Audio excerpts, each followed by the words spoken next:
Greetings and welcome to your Oracle message for the day. I am Kat Morgan and I welcome you to this video, to this channel, and to this space. We have a new deck reveal, new Oracle card deck reveal for today. We are entering a new astrological sign season. Although these are timeless readings for the collective, they are, anytime you get them, they are the right time for you messages. They are obviously still being posted on certain days at certain times of the year. And we are entering Gemini season and leaving Taurus. So all of that heavy earth energy, very exciting, and lots of materialization, manifestation of our wishes, our dreams, our hopes, our visions. All of that stuff has been happening recently. Now we're moving into a new cycle. We're moving into the Gemini era. And just as I don't do a lot of stuff with astrology per se. I am not an expert on it. I know surface stuff. I didn't even, do any kind of research on any of it for this reading. That's just not my shtick. I'm the messenger of divine messages, basically, here. And that's all you're going to hear on this channel is we go through oracle decks. We do go through tarot on the weekly basis, and we also are going through a course on becoming our most authentic self. You will find all of those in various playlists under those kinds of titles. I'm not going to stick anything at the end of this reading specifically for that, but if you have any interest and you haven't already checked that out, I do invite you to do that.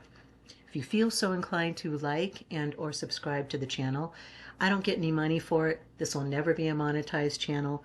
It's simply a good way for the algorithm on YouTube to help other people find these videos and find the channel if they're looking for similar kinds of things. So we do have a new deck this week or this month, and I'm super excited to share it with you. So let's find out who is our artist, what is the oracle deck that we're going to be working with for the next astrological sign period. Okay, we have Scott Howden's Oracle of Light and Dreams. I found this deck at a local crystal shop bookstore here in Albuquerque. I love shopping online. My biggest challenge, or one of my biggest challenges currently, is not getting Amazon stuff that I don't really need, just getting stuff that you actually need to have for staples around where you're working or whatever, your house. But it's very easy to buy stuff online. I have bought decks online before, but I still encourage everybody, when you have the opportunity, check out your local bookstores, check out your local crystal shop. Do support local businesses whenever and wherever you can. Helping that is helping our community, which helps the collective as a general rule. Always better for the energy to stay within that as far as these kinds of things go when you have that opportunity. You may not always have that opportunity. So that's enough with the PSA for that for today. I do want to get a little bit of background on Mr. Howden. So on the back of the box, it says English fantasy artist Scott Howden, and you may have recognized his work, by the way. Created inspiring characters who share their bravery, strength, and wisdom in this enchanting oracle deck. These charming elves and magical beings are aided in their adventures by trusty animal companions. Let each of their stories lift your spirits, ignite your imagination, and fill your dreams with hope. So yeah, it looked like such a beautiful deck, and on the back, I'm not going to tell you, I'm not going to do any spoiler for you, but there's a character on here, and we may or may not come to her. I will say it is a her. I think I just kind of glanced through the deck. I think the majority of the beings that are represented here are female. But for all of my masculine folks out there of masculine tendencies and leanings, um, I know you adore the feminine aspect as well as the masculine because we need them both in our experience. We are masculine and feminine both, all of us. And that's one of the reasons why we can identify with other people, maybe that we don't have anything else in common, even if they're the opposite of us. We recognize that mirror aspect. So, not sure where that came from, but for whatever that's worth as well. So I want to take a look inside the book and just see what the introduction for the deck is itself, now that we know a little bit about Mr. Howden. Welcome to the Oracle of Light and Dreams, featuring inspiring characters who encourage bravery, strength, and wisdom. The deck includes intrepid explorers, mermaids, legends of history, fairies, and other magical beings, many of whom are aided and accompanied by their trusty animal companions and familiars. Let's see. Okay, I think that's all, because then the artist is talking about his work and stuff like that, and I don't really want to go into that. I wanted my characters to be inspiring and heroic figures who demonstrate qualities that may be beneficial to us in our own lives. Descriptions of these qualities and how we might go about applying them are included in this guidebook, along with an insightful quote for further reflection. So we will be going through the book with the cards as we go through this deck for the next 25-30 days or so. So with that being said, I did give the deck a really good 10-minute shuffle and a spread, and got a card for us for today, and it is card number 43, which is Magnolias. I'm sorry, card number 49, Magnolias. And I love, the first thing we're going to do is just look at the card, at the image itself, and get a sense of what our message is before we look in the book. So what I'm reading right now from the card may not actually even parallel or mimic what it says in the book. This is a new deck to me, and I have had no experience with it whatsoever. I do know that it's going to present us different messages than what we've been receiving previously. So I feel like the angelic messengers and stuff, those were pretty serious, life-changing, and I'm not saying that these aren't going to be life-changing too, but in a different way. Okay, I'm just gonna say that. But so card number 49, we know that 49 adds up. 4 plus 9 equals 13. 1 plus 3 equals 4. So this is reducing down to a 4. The 4 is the door. That's that double ones on each side. 1, 1, 1, 1, which is like a doubleized portal. So I expect the energy reading from the book itself is going to be very, very expansive, very open. I just love, there's so many things I love about this picture. So I'm going to go on a little bit of a, not necessarily a rant, but maybe rampage, because I can feel that. Magnolias are almost always a southern, United States, southern states flower, like Georgia and Alabama and those southern states. African Americans have been traditionally associated with the South in a very negative way, as we all know.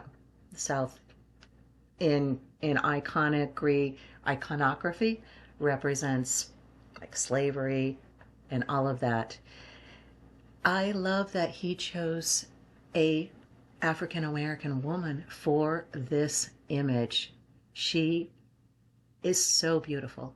Her hair, natural. I just adore this. It's like every bit of essence of authenticity is represented here with her. The beautiful, I can almost smell the flowers. They are such a beautiful representation. He's so talented, the artist. She's wearing them, she's holding them, she's surrounded by them. She is beauty personified. And what message I'm getting right now is just honoring that beauty that's within each one of us and allowing our fragrance, sharing that beauty, sharing the fragrance, sharing the love and the wonder and the magic with those around us, and feeling confident in ourselves to be able to do that. So that's the message I'm getting personally from the card. Feel free in the comments if you want to share your insights as well, what you were getting before we looked in the book. So we're going to do that right now. It's much shorter than the previous deck that we were looking at in terms of the information that we have for our cards from this oracle deck specifically. So this is card number 49, Magnolias. Maintain stability and grace. This represents perseverance, dignity, grace, longevity, beauty, and femininity. So here's our feminine energy, very strong, obviously, in this card. Flowers are exquisite wonders of nature that play a significant part in our lives. They are universal gestures of kindness and love that can bring a smile to our faces, enrich our surroundings, and make our hearts soar. Magnolias are among the most ancient of flowers and have remained little changed over millions of years. Their longevity has made them symbolic of perseverance, stability, and grace through ever-changing times. While flowers are sunshine to some, in pagan rites, the luminous magnolia evokes the lunar goddess. Like the alluring and mysterious goddess on this card, moon deities represent the divine feminine, protection, wisdom, fertility, and magic. And then our quote is from Hans Christian Andersen. Just living is not enough. One must have sunshine, freedom, and a little flower. I love that quote. That is awesome. That is awesome. I love this expression of this energy for the card for today. I did not know. Did you know that magnolias are one of the most ancient lineage of flowers and have been relatively unchanged for, what did he say, millions of years? Millions of years. And yet, when we see them, they are the personification, as they say in the reading right here, of grace, of dignity, of patience and persistence and perseverance. I love that for our first card. It's actually the last card in the deck for our first reading from this deck for this month. So let me know again if you feel so inclined in the comments of how you read this and what energy you're getting from this. But I get a lot of crown chakra with all of the violets and pinks. I get a lot of earth energy. I feel very strong that this is a earth goddess as well as the moon. And we know the earth and the moon are connected literally by their gravity, by their orbits. So beautiful, beautiful energy to take for the day. Don't forget to take time to smell the flowers. Appreciate them. I also found it interesting that it's the card that was chosen, as the previous deck we'd been going through was talking about the energy of the angelic messengers coming to us through the flowers as well. So I literally feel this is just segueing us from the previous deck to the current deck. And like I said, I didn't pre-pick, didn't read the stuff before I actually started the reading. So this is all divinely coordinated, and that's all I can say about that. It's pretty awesome. I want you to have the most amazing of days today. I want you to take this image and this energy and just step out in grace today. Share that beauty and that magic and that wonder, and be blessed. Allow yourself to be blessed by the magic and wonder and amazement all around you. Okay? I love you. Have the most fantastic day. Namaste and ciao for now.